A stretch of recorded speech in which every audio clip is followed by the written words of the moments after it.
Hello दोस्तों, जय हिंद दोस्तों। आप सभी का इस स्टडी लूप चैनल में बहुत बहुत स्वागत है। हम लोग इस वीडियो में घटना चक्र लेकर आए हैं, यानी कि पूर्वालोकन, जिसमें आपको 38वीं से लेकर के पूरी 68वीं तक के आपके प्रश्न पत्र अध्यावर विभाजित हैं, यानी कि सब्जेक्ट बाई सब्जेक्ट विभाजित है। तो ये देखिए 2023-24 का न्यू बुक है। अगर आप बीपीएससी 69 प्रीलिम्स का तैयारी कर रहे हैं तो ये दोस्तों आपका बीपीएससी का जो पूर्वालोकन है ये बहुत ही इंपॉर्टेंट है।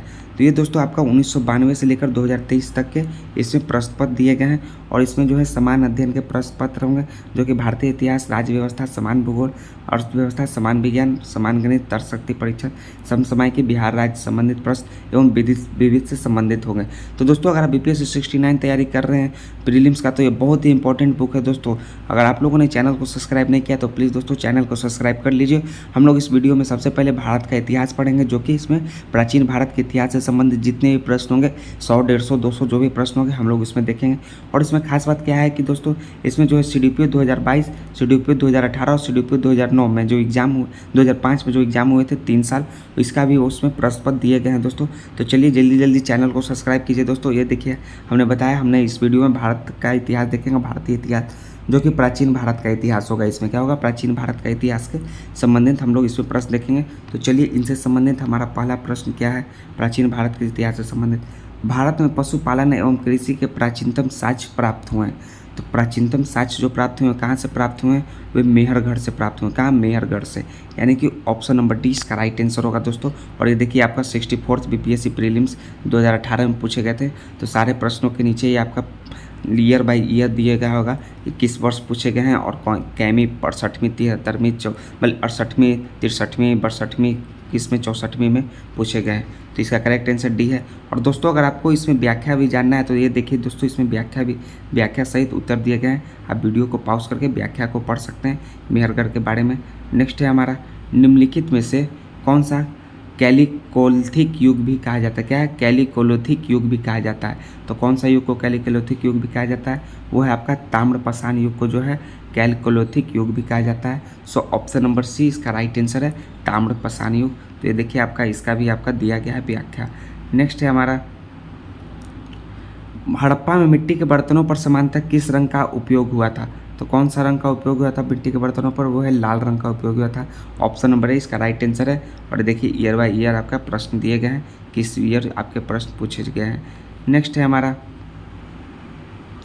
सिंधु सभ्यता निम्नलिखित में से किस युग में पड़ता है। जो सिंधु सभ्यता है इनमें से जो है आद्य ऐतिहासिक काल में पड़ता है। किसमें, आद्य ऐतिहासिक काल में जो है सिंधु सभ्यता पड़ता है। ऑप्शन नंबर डी इसका राइट आंसर होगा। नेक्स्ट है हमारा, सिंधु घाटी सभ्यता की सबसे महत्वपूर्ण विशेषता क्या है। तो सिंधु घाटी सभ्यता की सबसे महत्वपूर्ण विशेषता क्या है दोस्तों, इसका जो है पक्की से बनी ईंट जो इमारतें हैं, क्या है इसका जो प्रमुख विशेषता है, यानी उपयुक्त में से एक से अधिक है, पक्की ईंट से बनी इमारतें हैं उसमें। और क्या है, देखिए इसमें नगर नियोजन है दोस्तों, उसमें क्या है विशाल स्नानागार हैं, यानी कि इनमें से एक से प्रमुख विशेषता है। तो ऑप्शन नंबर ही इसका राइट आंसर होगा। ये देखिए आपका व्याख्या पढ़ लीजिएगा, ये आपका 63 बीपीएससी में पढ़ा था। ऑप्शन नंबर ही इसका राइट आंसर है। नेक्स्ट है हमारा, किस शहर को मिनी हड़प्पा के नाम से जाना जाता है। तो मिनी हड़प्पा जो है लोथल शहर को नाम से जाना जाता है। ऑप्शन नंबर ए इसका राइट आंसर है। ये आपका सीडीपीओ 2009 का प्रश्न है। नेक्स्ट है, निम्नलिखित में से कौन सा एक हड़प्पा का बंदरगाह है। तो कौन है, वो है लोथल बंदरगाह हड़प्पा का। ऑप्शन नंबर बी इसका राइट आंसर होगा दोस्तों। नेक्स्ट है हमारा, निम्नलिखित में से कौन सा हड़प्पा कालीन स्थल जो है गुजरात में स्थित है। वो कौन सा स्थल जो गुजरात में है, लोथल। ऑप्शन नंबर ए इसका करेक्ट आंसर है, लोथल। नेक्स्ट है, प्रथम मानव जो है जीवाश्म जो भारत के किस नदी घाटी से प्राप्त हुआ था। तो किस नदी घाटी से, वो है नर्मदा घाटी से। नर्मदा घाटी जो है उसमें जीवाश्म जो है भारत की नदी से प्राप्त हुआ था, मानव जीवाश्म। ऑप्शन नंबर सी इसका करेक्ट आंसर है। नेक्स्ट है हमारा, बुद्ध की प्राचीनतम जो है प्रतिमा किस शैली से प्राप्त होती है। तो किस शैली से प्राप्त होती है दोस्तों, इसका जो करेक्ट आंसर है इसका ऑप्शन नंबर ही है, ऑप्शन ही है, जो गंधार शैली और मथुरा शैली से प्राप्त होती है। तो ए और बी यानी कि उपयुक्त में से एक से अधिक ऑप्शन होगा। ऑप्शन नंबर ई इसका करेक्ट आंसर होगा दोस्तों। नेक्स्ट है हमारा, भारत में पहले जो साम्राज्य की स्थापना किस शासक के द्वारा की गई थी। तो कौन शासक के द्वारा पहले साम्राज्य की स्थापना की गई थी दोस्तों, वो थे चंद्रगुप्त मौर्य, यानी कि ऑप्शन नंबर ए इसका राइट आंसर है, चंद्रगुप्त मौर्य के द्वारा। नेक्स्ट है हमारा, किस अभिलेख में जो है कलिंग विजय का वर्णन मिला है। तो किस अभिलेख में कलिंग विजय का वर्णन मिला है दोस्तों? तो अशोक के 13वें शिलालेख में मिला है, तो यानी कि उपयुक्त में से कोई भी नहीं होगा। तो ऑप्शन नंबर ई इसका राइट आंसर होगा दोस्तों। अशोक के 13वें अभिलेख में ये मिला है, ऑप्शन नंबर ई इसका करेक्ट आंसर है। नेक्स्ट है हमारा, निम्न में से किस हड़प्पा कालीन स्थल से टेराकोटा का हल प्राप्त हुआ है? तो कौन सा स्थल से? वो हुआ है बनावली। कौन है? बनावली स्थल से। ऑप्शन नंबर बी इसका राइट आंसर होगा दोस्तों, बनावली। नेक्स्ट है हमारा, निम्नलिखित में से किस हड़प्पन नगर में जूते हुए खेतों के निशान मिले हैं? तो कौन से नगर में मिले हैं दोस्तों? इसका जो करेक्ट आंसर है कालीबंगा। ऑप्शन नंबर ए इसका राइट आंसर है कालीबंगा। नेक्स्ट है हमारा, निम्नलिखित में से कौन सा जो है हड़प्पा और मोहनजोदड़ो के उत्खनन से संबंधित नहीं थे? तो कौन है? वो है वी.ए. स्मिथ। कौन है? वी.ए. स्मिथ, यानी कि ऑप्शन नंबर डी इसका करेक्ट आंसर है। नेक्स्ट है हमारा, क्या है? बोगजगोई। क्या है? बोगजगोई का महत्व इसलिए है। तो बोगजगोई का महत्व किस लिए है दोस्तों? इसका जो करेक्ट आंसर होगा इन चारों में से वो है आपको, वह जो अभिलेख द्वारा प्राप्त हुए हैं उनमें वैदिक देवी एवं देवताओं का वर्णन मिला है, इसलिए जो है बोगजगोई का महत्व है। ऑप्शन ए इसका करेक्ट आंसर है। नेक्स्ट है हमारा, सूची 1 को जो है सूची 2 से सुमेलित करके सही उत्तर को चुनना है। तो चलिए दोस्तों, सूची 1 को सूची 2 से सुमेलित करना है। इसका जो करेक्ट आंसर उतनूर जो होगा वो तेलंगाना से होगा, चिरांद जो होगा वो बिहार, गुरबकाल जो होगा उसका किससे होगा दोस्तों? वो होगा कश्मीर, और पायमपल्ली क्या होगा? तमिलनाडु। यानी कि आपका क्या होगा? 3421 ऑप्शन नंबर सी इसका करेक्ट आंसर होगा दोस्तों। नेक्स्ट है हमारा, सूची 1 का सूची 2 से मिलान करना है और सही उत्तर को चुनना है दोस्तों।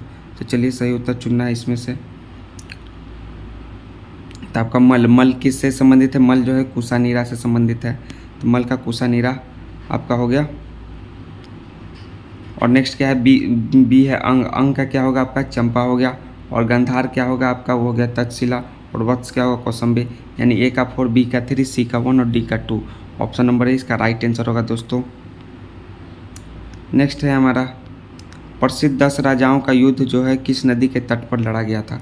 वो किस पर? प्रोसनी नदी पर लड़ा गया था प्रसिद्ध 10 राजाओं का युद्ध। ऑप्शन नंबर डी इसका करेक्ट आंसर है। नेक्स्ट है हमारा, भारतीय उपमहाद्वीप में लोहे का प्रयोग कब शुरू हुआ? तो इनमें से कब प्रयोग जो शुरू हुआ लोहे का? यानी कि ऑप्शन नंबर डी इसका करेक्ट आंसर दोस्तों, इनमें से कभी नहीं हुआ। ऑप्शन नंबर डी इसका करेक्ट आंसर होगा दोस्तों, उपयुक्त में से कोई नहीं। नेक्स्ट है हमारा, प्राचीनतम काल में गंगा के दक्षिण क्षेत्र को क्या कहा जाता था? तो क्या कहा जाता था दोस्तों? न अनर्थ, न तक्षशिला, न चोल। उपयुक्त में से कोई भी नहीं होगा ऑप्शन नंबर ई इसका करेक्ट आंसर होगा दोस्तों। नेक्स्ट हमारा, दूसरी शताब्दी के आसपास रचित संस्कृत के शिलालेखों के अनुसार सुदर्शन झील एक कृत्रिम जलाशय की मरम्मत किसने की थी? तो दोस्तों किसने की थी? वो किया था रुद्रदामन राजा ने, यानी कि ऑप्शन नंबर सी इसका राइट आंसर है, रुद्रदामन राजा। नेक्स्ट है हमारा, झांसी के पास देवघर का मंदिर जो है वो और इलाहाबाद के पास गढ़वा मंदिर में बनी मूर्ति किस कला के महत्वपूर्ण अवशेष हैं? तो किस कला के महत्वपूर्ण अवशेष हैं दोस्तों? वो है आपके गुप्त कला के। सो ऑप्शन नंबर बी इसका राइट आंसर है, गुप्त कला के महत्वपूर्ण अवशेष हैं। नेक्स्ट है हमारा, ऋग्वेद का कौन सा जो मंडल है पूर्णतः सोम पर समर्पित है? तो कौन सा मंडल है? वो है आपका 9वां मंडल जो है सोम देवता पर समर्पित है। ऑप्शन नंबर सी इसका करेक्ट आंसर है। नेक्स्ट है, ऋग्वेद संहिता का 9वां मंडल पूर्णतः किसको समर्पित है? तो किनको समर्पित है? वो सोम और स्पेई पर नामांकित देवता को। ऑप्शन नंबर डी इसका करेक्ट आंसर होगा। नेक्स्ट है हमारा, गायत्री मंत्र किस पुस्तक में मिलता है? तो गायत्री मंत्र का उल्लेख जो ऋग्वेद में मिलता है। सो ऑप्शन नंबर सी इसका करेक्ट आंसर है, ऋग्वेद। नेक्स्ट है हमारा, निम्नलिखित में से किस भारतीय दर्शन ने परमाणु सिद्धांत का जो है प्रतिपादन किया था? परमाणु सिद्धांत का जो प्रतिपादन किया कौन किया था? वो कहते हैं वैशेषिक। किसने? वैशेषिक ने। सो ऑप्शन नंबर डी इसका राइट आंसर है, वैशेषिक। नेक्स्ट है, महावीर स्वामी का जन्म कहाँ हुआ था? तो उनका जन्म कुंडग्राम में हुआ था। ऑप्शन नंबर ए इसका राइट आंसर होगा दोस्तों, कुंडग्राम। नेक्स्ट है हमारा, महावीर जैन की मृत्यु निम्नलिखित में से किस नगर में हुई थी? तो महावीर जैन की मृत्यु जो है पावापुरी में हुई थी। सो ऑप्शन नंबर सी इसका करेक्ट आंसर होगा दोस्तों। नेक्स्ट है हमारा, भगवान महावीर का प्रथम शिष्य था।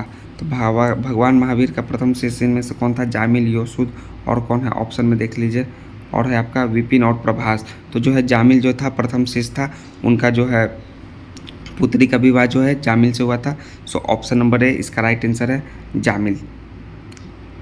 तो ये देखिए जामिल पे आप लोग टिक मारते हैं, जामिल जो है इनके दामाद था, पुत्री का विवाह जामिल से हुआ था दोस्तों। नेक्स्ट हमारा निम्नलिखित में से कौन सा सबसे पूर्णकालिक जैन ग्रंथ कहलाता है? तो कौन सा वो है 14 पूर्व। कौन है 14 पूर्व जो है पूर्वकालिक जैन ग्रंथ कहलाता है? ऑप्शन नंबर सी इसका करेक्ट आंसर है। निम्नलिखित में से कौन सा जो है महायान बौद्ध धर्म और हीनयान बौद्ध धर्म के बीच मूलभूत अंतर को प्रतिनिधित्व करता है? तो है देवी देवता की पूर्ति का पूजा करना जो है मूलभूत अंतर का प्रतिनिधित्व करता है। ऑप्शन नंबर सी इसका करेक्ट आंसर है। नेक्स्ट है हमारा महात्मा बुद्ध ने अपना पहला धर्मचक्र परिवर्तन किस स्थान पर दिया? तो पहला धर्मचक्र परिवर्तन जो है सारनाथ में दिए। सो ऑप्शन नंबर बी इसका करेक्ट आंसर होगा। महात्मा बुद्ध का पहला धर्म परिवर्तन सारनाथ। नेक्स्ट है महात्मा बुद्ध का महापरिनिर्वाण कहाँ हुआ? तो कहाँ हुआ? वो कुशीनगर में। महापरिनिर्वाण यानी कि मृत्यु की प्राप्ति कहाँ हुआ? वो हुआ कुशीनगर में। ऑप्शन नंबर सी इसका राइट आंसर है, कुशीनगर। नेक्स्ट हमारा त्रिपिटक जो है किसकी धार्मिक पुस्तक है? तो त्रिपिटक जो है वो बौद्ध धर्म की धार्मिक पुस्तक है। सो ऑप्शन नंबर डी इसका राइट आंसर है। नेक्स्ट है हमारा त्रिरत्न या तीन रत्न जैसे सटीक ज्ञान, सच्ची आस्था और सटीक क्रिया निम्न में से किससे संबंधित है? तो किससे संबंधित है त्रिरत्न? ये आपका जैन धर्म से संबंधित है। सो ऑप्शन नंबर सी इसका राइट आंसर होगा दोस्तों, जैन धर्म।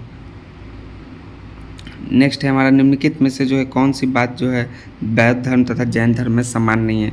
तो कौन सी बात है? वो है आत्मदमन। क्या आत्मदमन जो है समान नहीं है जैन धर्म बौद्ध धर्म में। सो ऑप्शन नंबर सी इसका राइट आंसर होगा। नेक्स्ट है हमारा बौद्ध गया में जो बोधि वृक्ष जो है अपने वंश की इस पीढ़ी का है। तो कौन सी पीढ़ी का है दोस्तों? वो आपका जो है आपका पंचम या षष्टम दोनों है। ऑप्शन सी या डी कोई भी हो सकता है, पंचम या षष्टम। उत्तर नंबर सी या डी इसका करेक्ट आंसर है। नेक्स्ट हमारा बराबर की गुफाओं का उपयोग जो है किसने आश्रय गृह के रूप में किया था? तो किसने किया था? आजीविकों ने किया था आश्रय गृह के रूप में बाबर की गुफाओं का उपयोग। ऑप्शन नंबर ए इसका करेक्ट आंसर होगा। नेक्स्ट है हमारा आजीवक संप्रदाय के संस्थापक कौन थे? आजीवक संप्रदाय के हुए थे मखली गोसाल। कौन थे? मखली गोसाल थे आजीवक संप्रदाय के संस्थापक। ऑप्शन नंबर सी इसका राइट आंसर है। नेक्स्ट है हमारा पाटलिपुत्र के संस्थापक। तो पाटलिपुत्र के संस्थापक इनमें से कौन थे दोस्तों? इसका जो करेक्ट आंसर है वह उदयन। कौन है? उदयन जो है पटना का स्थापना किया था। उदयन इसका करेक्ट आंसर होगा दोस्तों। उदयन ने जो है पाटलिपुत्र पटना को बनाया था, पाटलिपुत्र को स्थापना की थी। किस शासक द्वारा सर्वप्रथम पाटलिपुत्र का राजधानी के रूप में चयन किया गया? तो किसके द्वारा है? उदयन द्वारा। सो ऑप्शन नंबर सी इसका राइट आंसर है, उदयन। नेक्स्ट है हमारा निम्नलिखित में से किस राजा ने पाटलिपुत्रा बसाया था? तो किसने बसाया था? वो है उदयन ने बसाया था पाटलिपुत्र नगर को।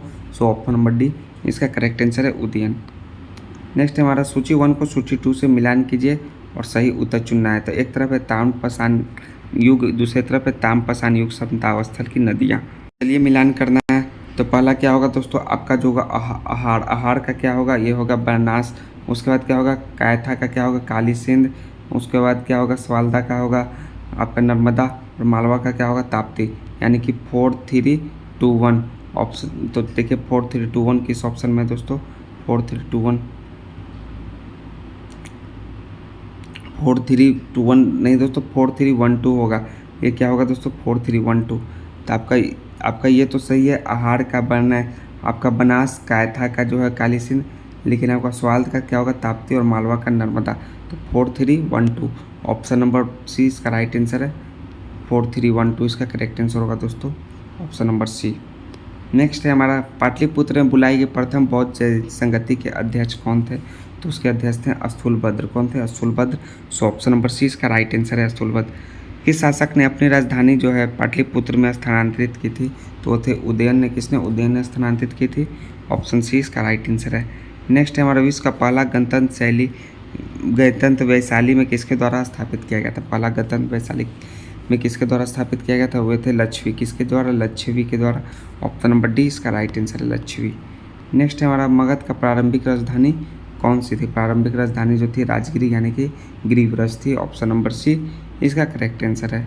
नेक्स्ट है हमारा मगध शासक जो है बिंबिसार का चिकित्सक कौन था? तो बिंबिसार का चिकित्सक कौन था दोस्तों? इसका जो करेक्ट आंसर है वो था जीवक। कौन था? जीवक। इसका correct answer option number C इसका राइट आंसर होगा। नेक्स्ट है अजात शत्रु के वंश का नाम क्या था? वो थे हर्यक वंश के थे, यानी कि ऑप्शन नंबर डी इसका राइट आंसर है। अजात शत्रु का वंश का नाम हर्यक वंश था। नेक्स्ट हमारा सैंड्रोकोट्स से चंद्रगुप्त की पहचान किसने की थी?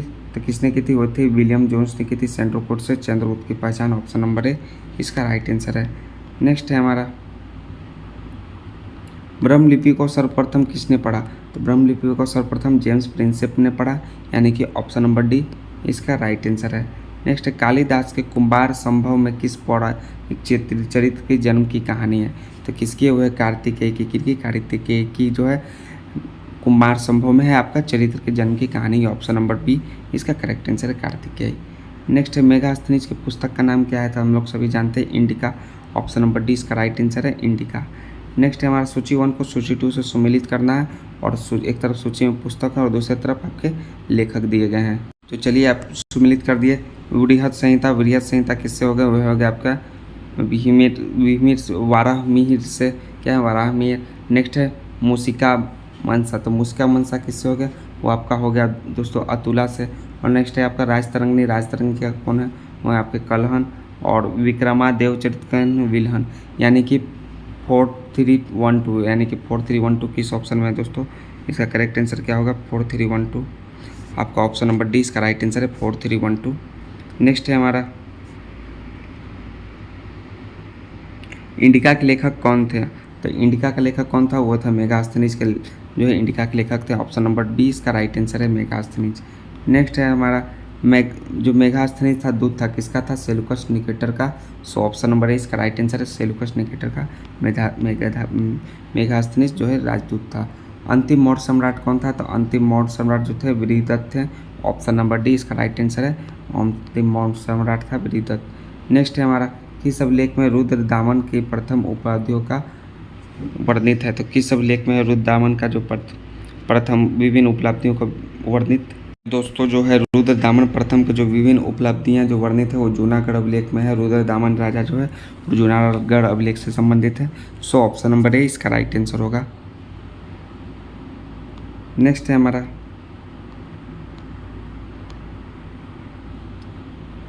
कैलाशनाथ मंदिर किस वंश ने और किस राज्य में बनाया है? तो किस वंश ने और किस राज्य में? तो पल्लव वंश ने और तमिलनाडु में बनाया। सो ऑप्शन नंबर सी इसका राइट आंसर होगा दोस्तों। नेक्स्ट है हमारा सूची 1 और सूची 2 का मिलान करना है और सही उत्तर का चयन करना है। तो इसका करेक्ट आंसर क्या होगा? कौटिल्य का अर्थशास्त्र से हो गया संबंध, यानी कि ए का 2 हो गए। और पाणिनि का क्या होगा? अष्टाध्याय, यानी कि बी का 1, तो ए का 2, बी का 1, सी का 4, डी का 3। ऑप्शन नंबर ए इसका राइट आंसर होगा। नेक्स्ट हमारा सही निम्नलिखित राजाओं में से किसका जो है जैन धर्म के प्रति भारी झुकाव था? तो किनका जैन धर्म के प्रति भारी झुकाव था? वे थे राजा खारवेल थे। सो ऑप्शन नंबर सी इसका राइट आंसर होगा राजा खारवेल। नेक्स्ट है हमारा कलिंग नरेश जो है खारवेल का संबंध था किनसे संबंध था दोस्तों? कलिंग नरेश खारवेल का संबंध किससे था? वो आपका जो है महामेघवाहन वंश से था दोस्तों। और किससे था आपका इसका जो? तो दोस्तों इसमें महामेघवाहन वंश और चेदी वंश से संबंधित था। ए और बी, यानी कि उपरोक्त में से एक से अधिक, यानी कि ऑप्शन नंबर ई इसका करेक्ट आंसर होगा दोस्तों। नेक्स्ट है हमारा प्राचीन भारत का नेपोलियन किसे कहा जाता है? तो प्राचीन भारत का नेपोलियन जो है समुद्रगुप्त को कहा जाता है, यानी कि ऑप्शन नंबर डी इसका राइट आंसर होगा समुद्रगुप्त। नेक्स्ट है हमारा गुप्त सम्राट जिसने हुनों को पराजित किया था वे कौन थे? वे थे स्कंदगुप्त। कौन थे? स्कंदगुप्त जो है हुनों को पराजित किए थे। ऑप्शन नंबर सी इसका करेक्ट आंसर होगा। नेक्स्ट है हमारा किस प्रकार की भूमि को जो है अपरहत कहा जाता था? किस प्रकार की भूमि को अपरहत कहा जाता है? तो बिना जोती हुई जंगली भूमि को अपरहत कहा जाता है। ऑप्शन नंबर ए इसका करेक्ट आंसर है। नेक्स्ट हमारा चीनी यात्री संगयून कौन है? सुंगयून ने भारत की यात्रा की थी। तो सुंगयून जो है चीनी यात्री कब की थी? 1515 ईस्वी से 1520 ईस्वी की भारत की यात्रा। ऑप्शन नंबर ए इसका राइट आंसर है। नेक्स्ट है हमारा हर्षवर्धन के शासनकाल में किस चीनी यात्री ने भारत की यात्रा की थी? वो कौन थे? वे थे हेनसोंग। कौन थे? हेनसोंग। सो ऑप्शन नंबर बी इसका करेक्ट आंसर है हेनसोंग। कलहन की पुस्तक का नाम क्या है? तो कलहन की पुस्तक का नाम जो है राजतरंगिणी है। क्या है? राजतरंगिणी, यानी कि ऑप्शन नंबर डी इसका राइट आंसर है राजतरंगिणी। नेक्स्ट है हमारा उदंतपुर शिक्षा केंद्र निम्न में से किस राज्य में अवस्थित था? किस राज्य में? वो बिहार राज्य में अवस्थित था। ऑप्शन नंबर 20 का राइट आंसर है बिहार। नेक्स्ट है कर्नाटक वंश का संस्थापक कौन था?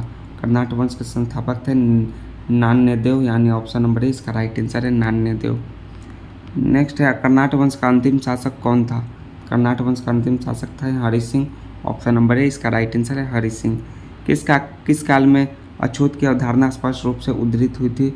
वो थी धर्मशास्त्र के समय में जो है अछूत की अवधारणा स्पष्ट रूप से उद्धृत हुई थी। ऑप्शन नंबर डी इसका राइट आंसर है।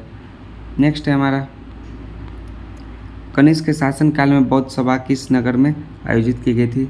तो किस शासनकाल, कौन सा शहर में? वो है कश्मीर में जो है कनिष्क के शासनकाल में बौद्ध सभा आयोजित की गई थी। ऑप्शन नंबर सी इसका राइट आंसर है, कश्मीर। नेक्स्ट है, प्रथम बौद्ध संगीति के अध्यक्ष कौन थे? तो कौन थे? हुए थे महाकश्यप, जो प्रथम बौद्ध संगीति के अध्यक्ष थे। ऑप्शन नंबर बी इसका करेक्ट आंसर है। भगवान बुद्ध के महापरिनिर्वाण के बाद पहली बौद्ध संगीति हुई थी, वो कहाँ हुई थी? वो राजगिरी, यानी कि राजगिर में जो है पहली बौद्ध संगीति हुई थी। ऑप्शन नंबर ए इसका राइट आंसर है। नेक्स्ट है, प्रथम बौद्ध महासभा कहाँ आयोजित हुई थी? तो कहाँ? राजगिरी में हुई थी प्रथम बौद्ध महासभा। ऑप्शन नंबर बी इसका करेक्ट आंसर है, प्रथम बौद्ध महासभा राजगिरी में। नेक्स्ट हमारा, बुद्ध के जीवन की 4 महत्वपूर्ण घटनाओं और उनसे संबंधित 4 स्थानों का नीचे उल्लेख है। यह 2 स्तंभों 1 और 2 में अंकित है। आपको इनको सुमेलित करना है। तो चलिए दोस्तों सुमेलित कीजिए। तो जन्म कहाँ हुआ था दोस्तों? जन्म जो है लुम्बिनी में हुआ था, यानी कि 1 ज्ञान प्राप्ति कहाँ हुआ था दोस्तों? वही आपका बोध गया में हुआ था। और प्रथम प्रवचन कहाँ दिए थे? वे सारनाथ में दिए थे। और आपका जो निधन कहाँ हुआ था? वो हुआ था कुशीनगर में, यानी कि 1 का 3, 2 का 2, 3 का 1 और 4 का 4। ऑप्शन नंबर सी इसका राइट आंसर होगा दोस्तों। Correct answer option number C है। नेक्स्ट है, बोध गया में किसने ज्ञान प्राप्ति की थी? तो बोध गया में जो है गौतम बुद्ध ने ज्ञान की प्राप्ति की थी। ऑप्शन नंबर बी इसका करेक्ट आंसर है, गौतम बुद्ध। नेक्स्ट है, बोध गया में महाबोधि मंदिर बनवाया गया, जहाँ क्या है दोस्तों? जहाँ जो है गौतम बुद्ध को ज्ञान प्राप्त हुआ था। बोध गया में जो महाबोधि मंदिर बनवाया गया, वहाँ गौतम बुद्ध को ज्ञान प्राप्त हुआ था। सो ऑप्शन नंबर 20 का राइट आंसर होगा। नेक्स्ट है, गौतम बुद्ध ने अपना प्रथम उपदेश कहाँ दिया था? तो प्रथम उपदेश कहाँ? सारनाथ में दिया था। सो ऑप्शन नंबर 20 का राइट आंसर होगा दोस्तों, सारनाथ। नेक्स्ट हमारा, गौतम बुद्ध को एक देवता का स्थान किस राजा के युग में प्राप्त हुआ था? तो किस राजा के युग में? वो है कनिष्क के युग में जो है एक देवता का स्थान प्राप्त होता गौतम बुद्ध को। ऑप्शन नंबर 20 का राइट आंसर है, कनिष्क। नेक्स्ट है, ईसा पूर्व 6ठी सदी में विश्व की प्रथम गणतात्मक व्यवस्था कहाँ थी? तो कहाँ थी? वो थी वैशाली में थी, यानी कि ऑप्शन नंबर ए इसका राइट आंसर है, वैशाली। 16 महाजनपदों की सूची उपलब्ध है, किसमें उपलब्ध है दोस्तों? वो है अंगुत्तर निकाय में उपलब्ध है 16 महाजनपदों की सूची। ऑप्शन नंबर 20 का राइट आंसर है। नेक्स्ट है हमारा, नालंदा विश्वविद्यालय की स्थापना का युग है। तो नालंदा विश्वविद्यालय का स्थापना का युग है वो है आपका गुप्त काल में कुमार गुप्त ने की थी, यानी कि ऑप्शन नंबर सी इसका राइट आंसर है। गुप्त काल के समय जो है स्थापना हुआ था नालंदा विश्वविद्यालय का। नेक्स्ट है हमारा, नालंदा विश्वविद्यालय किस लिए विश्व प्रसिद्ध था? तो किस लिए विश्व प्रसिद्ध था दोस्तों? वो था बौद्ध धर्म दर्शन के लिए विश्व प्रसिद्ध था नालंदा विश्वविद्यालय। ऑप्शन नंबर सी इसका करेक्ट आंसर है। मध्यकालीन भारत में मनसबदारी व्यवस्था क्यों लागू की गई थी? तो क्यों लागू की गई थी मनसबदारी व्यवस्था? वो थे सैनिकों की सुगमता से भर्ती हेतु। सो ऑप्शन नंबर बी इसका राइट आंसर है। नेक्स्ट है हमारा, नीचे 2 वक्तत्व दिए गए, जिनमें से एक कथन जो ए और दूसरा कारण आर है, दोनों को ध्यानपूर्वक से पढ़ना है। तो कथन देखिए दोस्तों क्या दिया हुआ है, 12वीं शताब्दी के अंत तक नालंदा महाविहार का पतन हो गया, ये कथन है। तो इसका पतन का क्या कारण है? महाविहार को राजकीय प्रश्रय मिलना बंद हो गया था। तो क्या दोस्तों ये जो कथन दिया गया है इसका कारण सही है?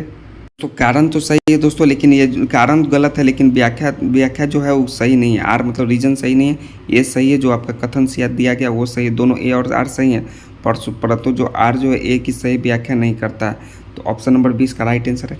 ए और आर दोनों सही है, परंतु जो आर जो रीजन जो कारण दिया गया है ये सही व्याख्या नहीं कर रहा है। सो ऑप्शन नंबर 20 का राइट आंसर होगा। नेक्स्ट हमारा, प्रथम जो है मगध साम्राज्य का उत्कर्ष किस शताब्दी में हुआ था? तो किस शताब्दी में हुआ था दोस्तों? वो ईसा पूर्व 6ठी शताब्दी। ऑप्शन बी इसका करेक्ट आंसर है। मगध की राजधानी कौन सी थी? तो मगध की राजधानी कौन सी थी दोस्तों? इसका दिए गए विकल्प में से दोनों होगा दोस्तों। मगध की राजधानी जो थी वो आपका पाटलिपुत्र भी थी और गिरिराज भी थी। तो सो ऑप्शन ए और सी दोनों करेक्ट आंसर है दोस्तों। उदयन ने पाटलिपुत्रा को बाद में राजधानी बनाया और आरंभिक राजधानी गिरिव्रज थी, यानी कि गिरिव्रज यानी राजगिरी भी थी। सो ऑप्शन नंबर ए और सी इसका करेक्ट आंसर होगा।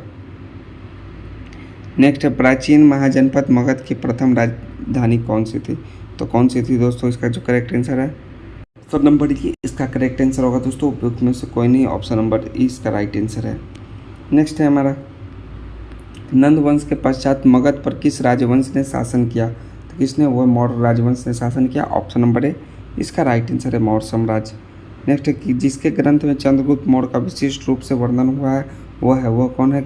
बस विशाखदत्त के ग्रंथ में चंद्रगुप्त मौर्य का विशिष्ट रूप से वर्णन हुआ है। ऑप्शन नंबर सी इसका करेक्ट आंसर है। विशाखदत्त जो द्वारा लिखा गया है उसका नाम है मुद्र राक्षस। नेक्स्ट हमारे निम्नलिखित में से मगध का कौन सा राजा सिकंदर महान के समकालीन था? वो कौन था? वो घनानंद था। सो ऑप्शन नंबर बी इसका राइट आंसर है घनानंद। नेक्स्ट पाटलिपुत्रा में जो स्थित चंद्रगुप्त का महल मुख्यतः बना था वो किसका बना था? वो लकड़ी का बना था, चंद्रगुप्त का महल। सो ऑप्शन नंबर सी इसका करेक्ट आंसर है। नेक्स्ट है अष्टप्रधान का गठन किसने किया? तो इसका गठन जो है शिवाजी ने किया अष्टप्रधान का। ऑप्शन नंबर डी इसका राइट आंसर होगा। नेक्स्ट है निम्नलिखित में से किस मौर्य राजा ने दक्कन की विजय प्राप्त की थी? वे थे चंद्रगुप्त। ऑप्शन नंबर बी इसका करेक्ट आंसर है चंद्रगुप्त ने। अभिलेख जिससे यह प्रमाणित होता है कि चंद्रगुप्त का प्रभाव पश्चिम भारत पर था वो कौन सा अभिलेख है? वह है रुद्रदामन का। जुड़ागढ़ शिलालेख से पता चलता है कि चंद्रगुप्त का प्रभाव जो है पश्चिम भारत पर था। ऑप्शन नंबर सी इसका राइट आंसर है। निम्नलिखित में से कौन सा क्षेत्र अशोक के साम्राज्य में सम्मिलित नहीं था? तो जो है वो श्रीलंका जो है अशोक के साम्राज्य में सम्मिलित नहीं था। सो ऑप्शन नंबर सी इसका राइट आंसर है श्रीलंका। अशोक के शासनकाल में बौद्ध सभा जो है किस नगर में आयोजित की गई थी? वह पाटलिपुत्र में आयोजित की गई थी। ऑप्शन नंबर 20 का राइट आंसर है पाटलिपुत्र। नेक्स्ट है अशोक के शिलालेख यानी कि इंस्क्रिप्शन में प्रयुक्त भाषा है कौन सी भाषा है? वह प्राकृत भाषा। सो ऑप्शन नंबर 20 का राइट आंसर है प्राकृत भाषा है अशोक के शिलालेखों में। नेक्स्ट है हमारा निम्नलिखित में से प्राचीन भारत की कौन सी लिपि दाहिने से बाईं ओर लिखी जाती थी? तो वो थी खरोष्ठी लिपि जो दाहिने से बाईं ओर लिखी जाती थी। ऑप्शन नंबर सी इसका राइट आंसर है खरोष्ठी लिपि। याद रखिएगा दोस्तों। अशोक के धर्म का मूल संदेश क्या है? तो उनका जो मूल संदेश था वो क्या था दोस्तों? वो था शांति एवं अहिंसा, बड़ों का सम्मान, धार्मिक सहनशीलता, यानी कि उपयुक्त में से एक से अधिक कारण होगा। ऑप्शन नंबर ई इसका राइट आंसर होगा दोस्तों इनका। नेक्स्ट है हमारा केवल वह स्तंभ जिसमें अशोक ने स्वयं को मगध का सम्राट बताया वो कौन था? वह स्तंभ वो है भाबड़ू स्तंभ, यानी कि ऑप्शन नंबर डी इसका राइट आंसर है। नेक्स्ट है अपने शिलालेखों में अशोक जो है सामान्यतः किस नाम से जाने जाते हैं? तो किस नाम से जाने जाते हैं? वह प्रियदर्शी के नाम से जाने जाते हैं अशोक। ऑप्शन नंबर बी इसका करेक्ट आंसर है प्रियदर्शी। अशोक के अभिलेखों को पहली बार किनके द्वारा पढ़ा गया था? तो किनके द्वारा पढ़ा गया था? वो जेम्स प्रिंसेप के द्वारा अशोक के अभिलेखों को पढ़ा गया। ऑप्शन नंबर ए इसका राइट आंसर है जेम्स प्रिंसेप। नेक्स्ट कौटिल्य के अर्थशास्त्र में किस पहलू पर प्रकाश डाला गया? तो किस पर? वो है राजनीतिक नीतियाँ पर प्रकाश डाला गया कौटिल्य के अर्थशास्त्र में। सो ऑप्शन नंबर बी इसका राइट आंसर है राजनीतिक नीतियाँ। कौटिल्य का पुस्तक जो है अर्थशास्त्र किस विषय पर आधारित है?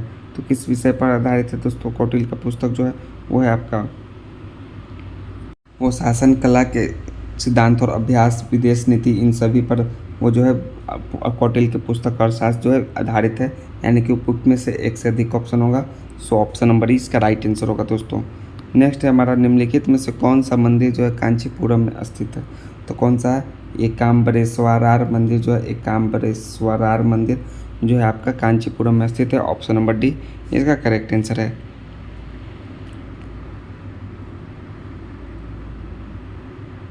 निम्नलिखित में से किस राज्य में जो भीमबेटका स्थल स्थित है? तो किस राज्य में? वह मध्य प्रदेश में भीमबेटका स्थल स्थित है। ऑप्शन नंबर बी इसका करेक्ट आंसर है मध्य प्रदेश। मेगास्थनीज ने भारतीय समाज को कितनी श्रेणियों में विभाजित किया? तो कितनी श्रेणी में? और 7 श्रेणी में विभाजित किया मेगास्थनीज ने। ऑप्शन नंबर 20 का राइट आंसर है।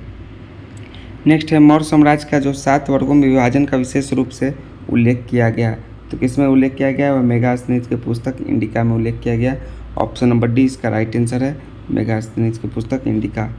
नेक्स्ट है हमारा इतिहास के प्राचीन और मध्यकालीन युग के राजाओं और उनके द्वारा लिखी गई रचनाओं का सही मिलान किस युग में किया गया? इसका जो सही मिलान है वो महेंद्र वर्मन मतविलास प्रहसन, इसका सही मिलान किया गया है, यानी कि ऑप्शन नंबर बी इसका राइट आंसर है Mahendra Varman Mattavilasa Prahasana. Periplus of the Erythraean Sea किसने लिखी थी? तो किसने लिखी थी दोस्तों? इसका जो करेक्ट आंसर है ऑप्शन नंबर ई इसका राइट आंसर होगा दोस्तों। इनमें से किसी ने लिखी थी? अनाम नामिक ने लिखी थी। ऑप्शन नंबर ई उपयुक्त में से कोई नहीं, ऑप्शन नंबर ई इसका करेक्ट आंसर होगा। नेक्स्ट वह स्रोत जिसमें पाटलिपुत्रा के प्रशासन का वर्णन उपलब्ध है वह कौन सा है? वह है आपका इंडिका। ऑप्शन सी इसका राइट आंसर होगा। नेक्स्ट है पाटलिपुत्र को किस शासक ने सर्वप्रथम अपनी राजधानी बनाई? तो कौन से शासक थे? वो थे Chandragupta Maurya. Option number A इसका करेक्ट आंसर है। नेक्स्ट है, इनमें से किसने सर्वप्रथम व्यापक पैमाने पर समुद्र मुद्रा का प्रचालन किया? तो किसने किया? वो किए विम कडफिसेस। कौन है? विम कडफिसेस, यानी ऑप्शन नंबर सी इसका राइट आंसर है। नेक्स्ट है, कला की गंधार शैली निम्न में से किस समय में फली फूली? तो किस समय में? वो कुषाणों के समय में फली फूली गंधार शैली। ऑप्शन नंबर ए इसका राइट आंसर है, कुषाणों के समय। निम्न में से किस शासक ने चतुर्थ बौद्ध संगति कश्मीर में आयोजित की? वे थे कनिष्क थे। कौन थे? कनिष्क थे। ऑप्शन नंबर सी इसका राइट आंसर है, कनिष्क। नेक्स्ट है, प्रगोत कहाँ का राजा था? तो प्रगोत जो है अवंती का राजा था। ऑप्शन नंबर डी इसका राइट आंसर है, अवंती। नेक्स्ट है हमारा, हुनों का राजा जो है तोरमान किस औलेकिर राजा द्वारा पराजित किया गया था? तो किस औलिकर राजा द्वारा पराजित किया था? वो था प्रकाश वर्मन द्वारा। किसके द्वारा? प्रकाश वर्मन द्वारा। सो ऑप्शन नंबर बी इसका राइट आंसर है, प्रकाश वर्मन। नेक्स्ट है, तंजावुर। क्या है? तंजावुर में बृहदीश्वर मंदिर का निर्माण किस राजा द्वारा करवाया गया? तो थे राजराज प्रथम द्वारा करवाया गया।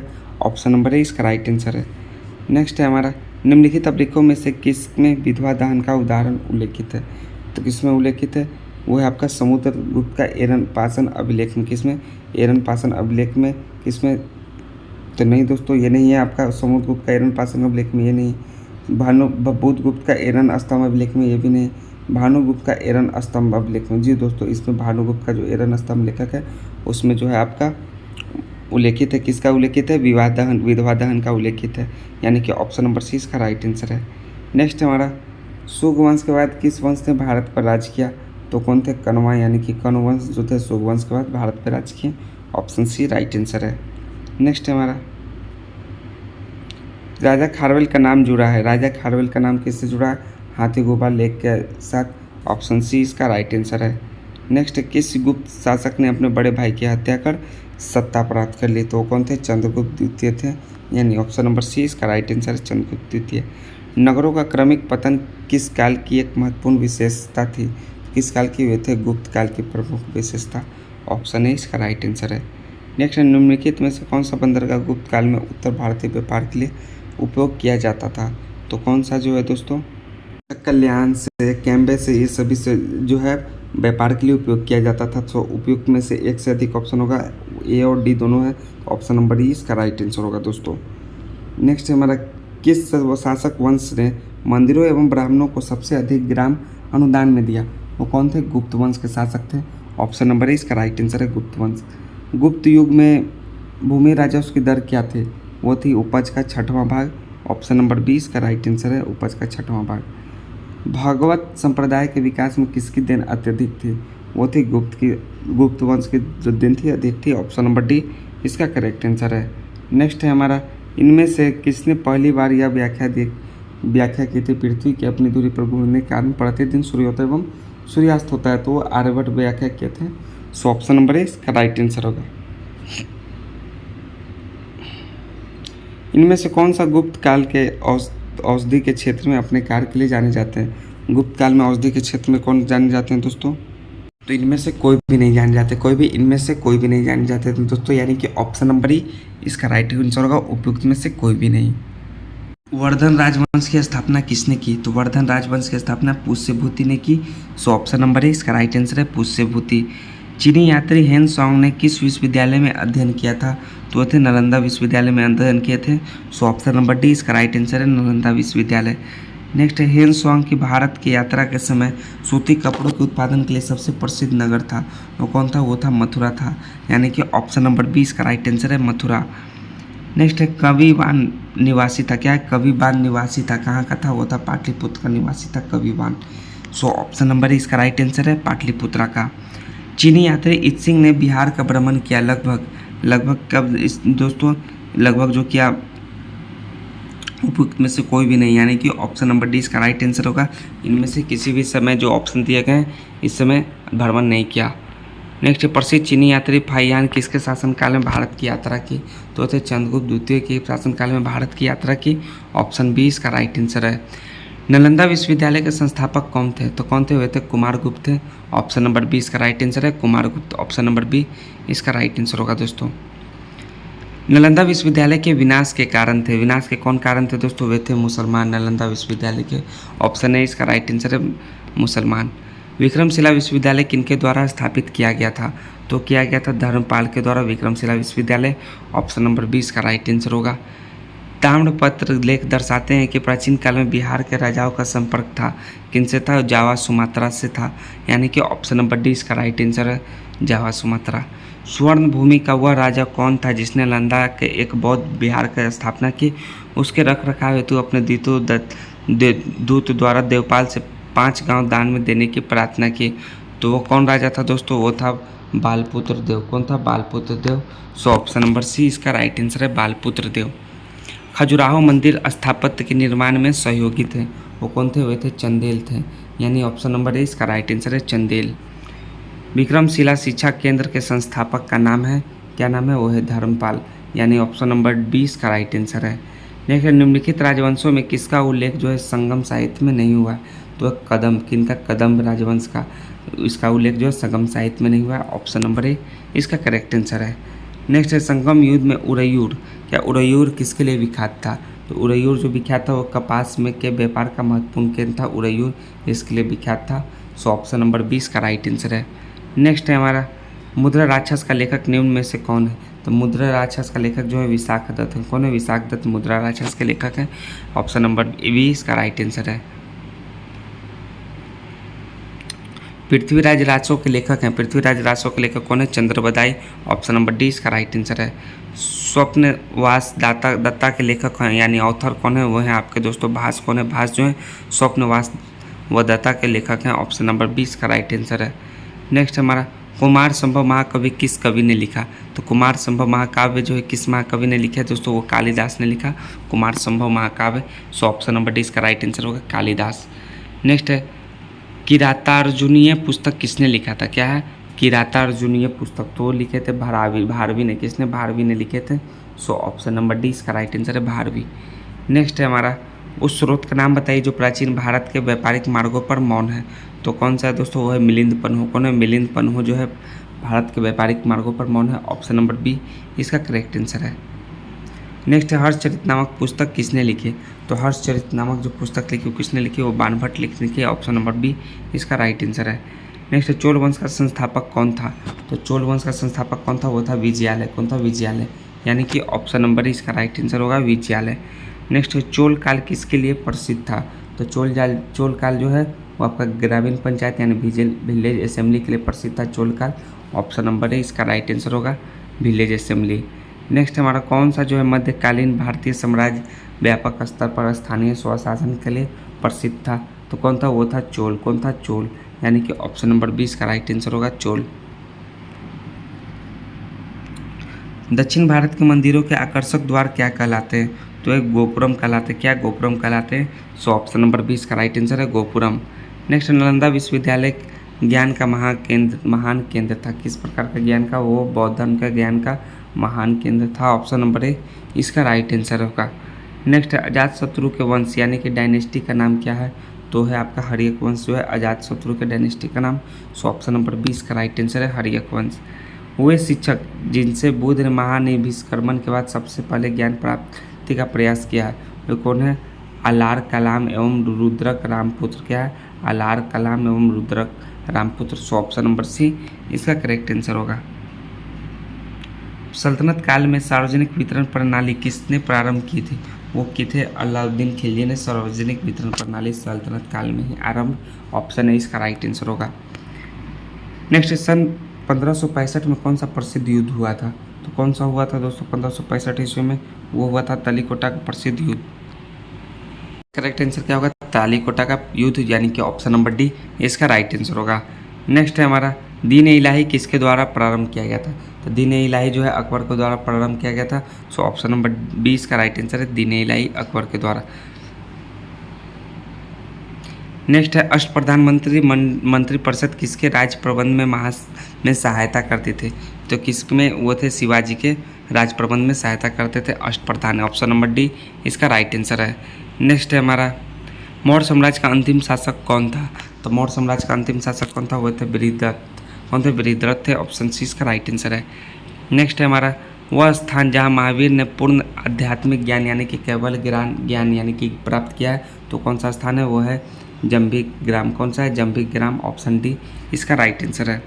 नेक्स्ट है अंग जनपद की राजधानी थी, अंग जनपद की राजधानी थी चंपा, ऑप्शन ए इसका राइट आंसर है चंपा।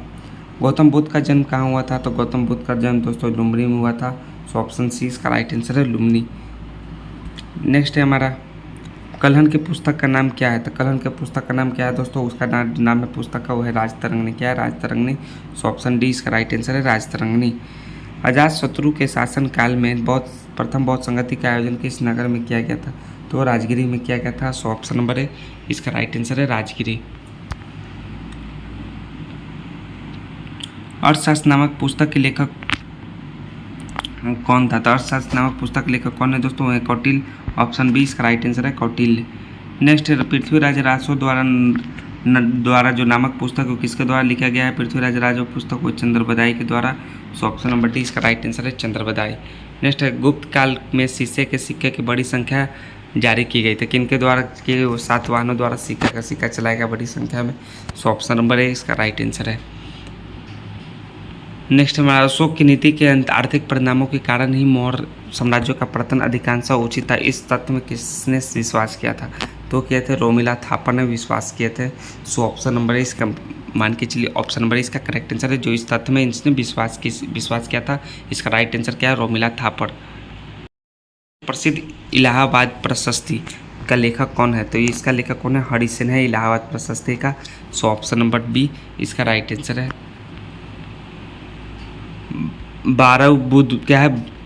बराबुदुर विश्व में सबसे अद्भुत स्तूप है, बराबुदुर, और इसकी मूर्ति और मूर्तिकला इसका शानदार उदाहरण है, तो कहाँ पे वो भारत जावा कला का उदाहरण है, यानी कि ऑप्शन नंबर डी इसका राइट आंसर है। बराबुदुर जो है विश्व में सबसे अद्भुत स्तूप है, ऑप्शन नंबर डी इसका राइट आंसर है। नेक्स्ट है महावंश के अनुसार जो है बिंबिसार किस आयु में सिंहासन पर बैठा था, तो वो 15 वर्ष की आयु में बिंबिसार सिंहासन पर बैठा था, ऑप्शन नंबर ए इसका राइट आंसर है 15 वर्ष। नेक्स्ट हमारा बराबर पर्वत श्रृंखला स्थित गोरथरगिरी किसके द्वारा विभाजित की गई, तो किसके द्वारा दोस्तों, वो की गई खारवेल के द्वारा, किसके द्वारा, Kharavela, so option number B इसका राइट आंसर है। तो देखिए दोस्तों हम लोगों ने इसमें पूरे 1 से लेकर 180 प्रश्नों तक, कितने 180 प्रश्नों तक भारतीय इतिहास के प्रश्न देखे, जो कि किससे, प्राचीन भारतीय इतिहास से संबंधित थे। तो दोस्तों अगर ये आपको ये टॉपिक वाले आपके प्रश्न अच्छे लगे हैं, मॉडल सेट अच्छे लगे हैं, तो प्लीज़ दोस्तों चैनल को सब्सक्राइब कर लीजिए, क्योंकि ये सभी BPSC 69 प्रीलिम्स के लिए बहुत ही इंपॉर्टेंट है दोस्तों। हम लोग हर एक दिन हर एक न्यूज़ सेट जो है प्रैक्टिस वाइज लेकर आएंगे।